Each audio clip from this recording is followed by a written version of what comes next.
Tu ne mérites pas ce que tu es en train de vivre. Et tu ne méritais pas ce que tu as vécu. Si actuellement tu es en train de vivre des violences conjugales, ou si peut-être tu te poses la question, est-ce que je suis en train de vivre de la violence conjugale? Est-ce que tu te poses même la question, peut-être, est-ce que c'était de la violence conjugale? Déjà, le fait que tu te poses la question, ça confirme que ça l'était.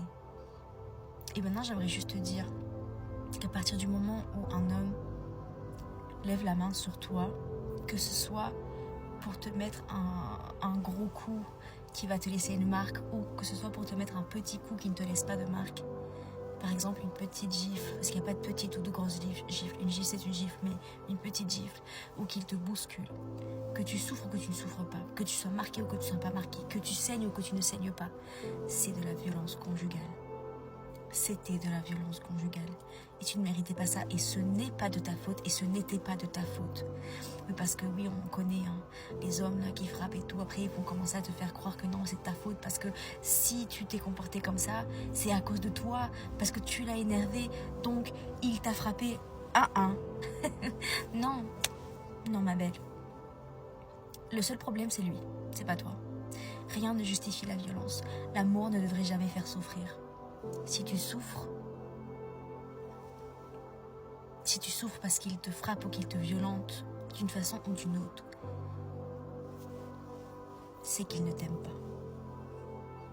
Il ne te respecte pas. Et il ne t'aimera jamais et il ne te respectera jamais. Oui, peut-être qu'il pense qu'il t'aime, mais il t'aime de façon dysfonctionnelle. Et toi, c'est en train de te détruire et de te blesser. Et tu vas finir par mourir là-dedans. Et si tu en es sorti, gloire à Dieu. Maintenant, il est temps d'aller de l'avant et de guérir et d'être restauré. Parle de ce que tu as vécu. C'est important que tu parles de ce que tu as vécu. Que tu sortes de cette sombre passé, de cette ombre de ta vie. Que tu exposes ça à la lumière.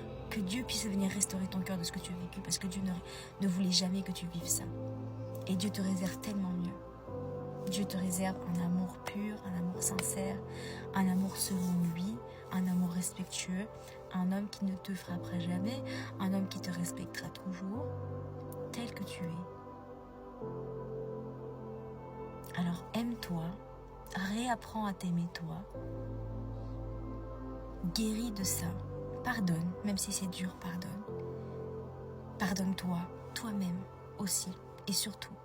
Parce que le plus compliqué, c'est pas de pardonner la personne, mais c'est de se pardonner soi-même. Pardonne-toi d'être resté, même quand tu aurais dû partir. Pardonne-toi.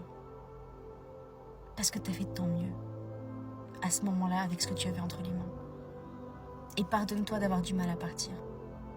Prends courage, que le Seigneur te fortifie, qu'il te protège, et que tu puisses trouver la force de quitter cette relation. Sois richement béni.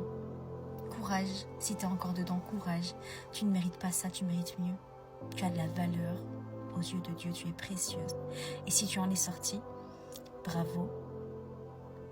Sois restauré, pardonne-toi et avance.